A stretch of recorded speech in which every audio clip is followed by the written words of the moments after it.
Hello and once again welcome to my channel Impart Tutoring. Last video we have learnt about the complex numbers, their additions, subtractions and multiplications. So now in this video we are going to learn about the divisions, modulus and the conjugate of the complex numbers. Let's start with divisions.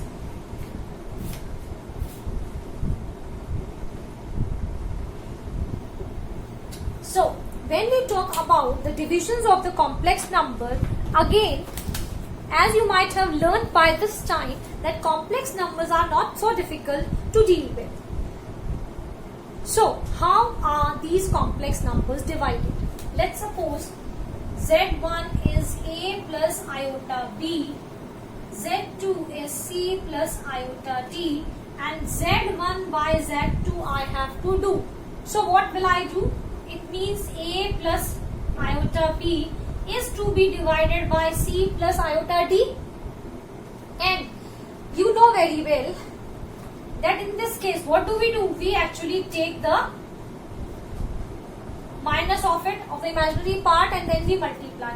So if you will multiply these two, you will get AC minus iota AD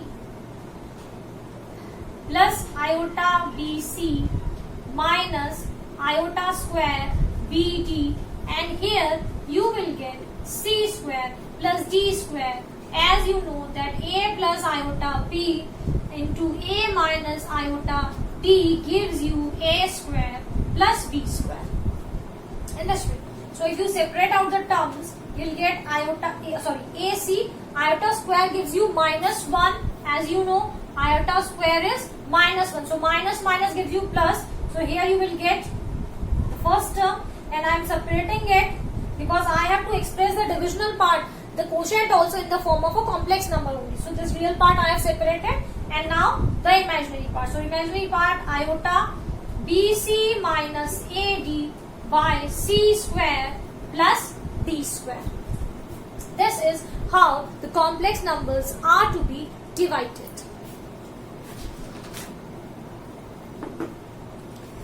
Let me explain with the help of example so that it is more clear to you. So the example here I am taking is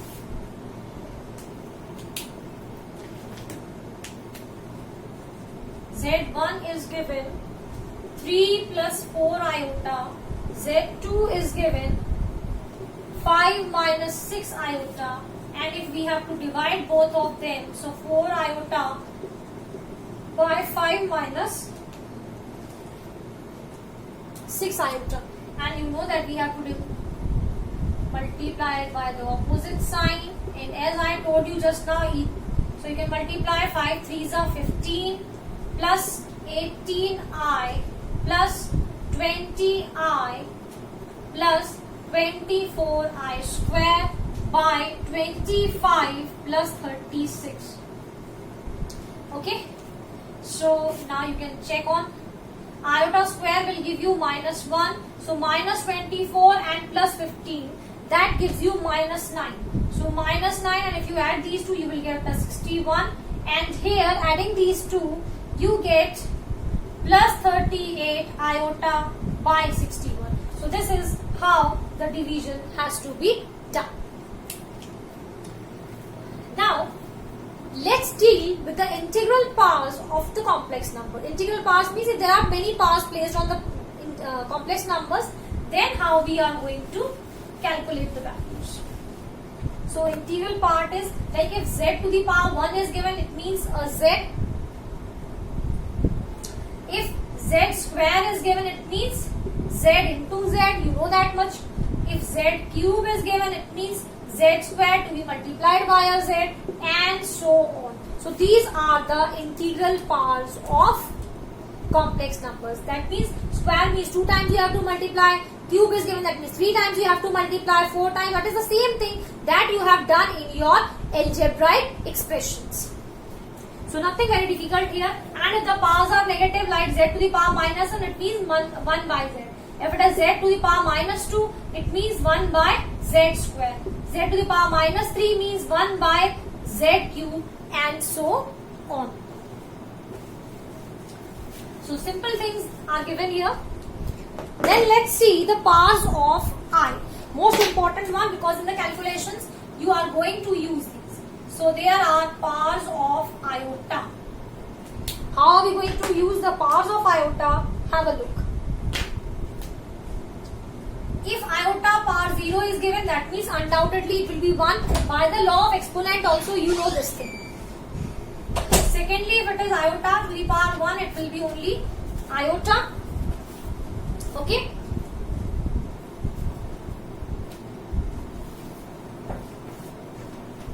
And or you can say this will become your under root minus 1. If it is iota square, then it becomes out to be minus 1.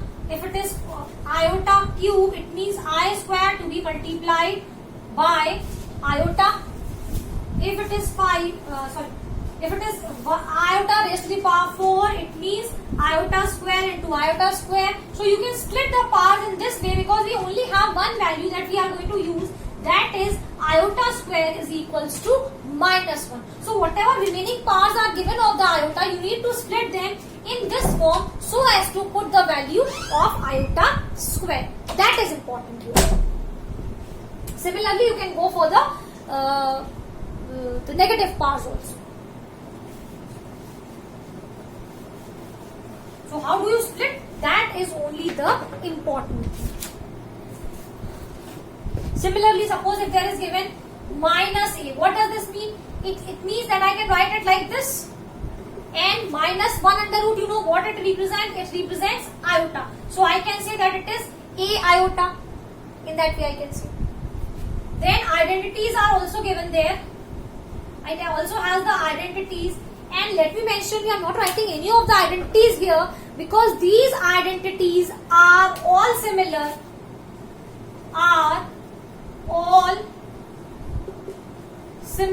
To identities in algebra. Whatever identities you have in your algebra. Okay. So these identities are all similar to that, whether it is an identity of z1 plus z2 whole square, whether it is z1 minus z2 whole square, whether it is z1 minus z2 into z1 plus z2, and so on. So identities are all same. Only there we have a plus b or x plus y, which are replaced here by z1 and z2. Only this is the difference. So identities, I am not writing here, I am not solving here. You need to learn all these, learn the algebraic identities, and everybody knows how to apply them. Even if you feel any difficulty, you can ask me. Then the other remaining things are the modulus of a complex number, or it is also sometimes called as an absolute value. Either you call it a modulus or an absolute value. So it is represented by this sign. So the modulus or the absolute value will be a square b square under root, when z is equals to a plus iota b. So how are we going to find the modulus or the absolute value? By taking the root of a square plus b square. And the condition is that this z should always be greater than equals to 0. Only we can find that. Like for example, if you have here z is equals to minus 3 plus 5 iota, and I have to find the modulus, it means minus 3 square plus 5 square. So this becomes 9 plus 25 under root, which gives you under root 34. So this is the modulus or the absolute value of this complex number z. Now here are few of the properties which you need to follow while working on the absolute numbers. So here we go for the properties.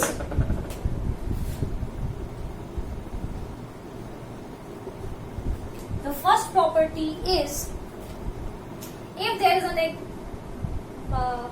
complex number minus z, then that will be equals, its modulus will be equal to the modulus of a positive, or you can say of z. You can prove these properties on your own, and if you find difficulty then you can ask. The second one is modulus of z is equals to 0 if and only if z is equals to 0. If you take complex number as 0, then undoubtedly its modulus will also be 0. Then third property is, if there are two complex numbers and they are in multiplication, and after multiplying, if you find the modulus of it, then it will be equal to modulus of the first number into modulus of the second number. Similarly, if there are two complex numbers in division and then you are taking the modulus, it means the first number's modulus divided by the second number. So these are the properties of modulus of a complex number. Then coming on to the next topic, that is